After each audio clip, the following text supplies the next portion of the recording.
ঘূর্ণিঝড় রিমেলের প্রভাব দক্ষিণবঙ্গের ওপর ভালোভাবেই অনুভব করা যাচ্ছে। কাল মধ্যরাত্রিরে তার ল্যান্ডফল হয়েছে। রিমেল স্থলভূমিতে প্রবেশ করার পর বৃষ্টিপাত এবং ঝোড়ো হাওয়া প্রচুরভাবে অনুভব করা যাচ্ছে দক্ষিণবঙ্গে। কিছু গাছ কলকাতা শহরে, হাওড়া শহরে মাটিতে পড়ে গেছে।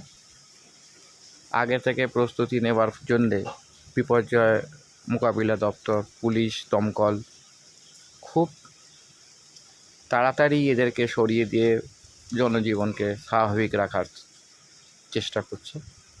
প্রশাসন খুব আগে থেকেই সজাগ থাকার জন্যে সাধারণ মানুষের খুবই উপকার হয়েছে এই ঘূর্ণিঝড়ের মোকাবিলা করার জন্য।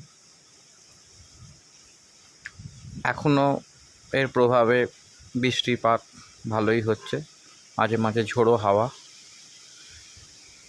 আশা করা যায় সন্ধ্যের সময় এর প্রভাব আরও কিছুটা কমবে। সাবধানে থাকবেন, নিজেকে এবং পরিবারের সকলকে সাবধানে রাখবেন।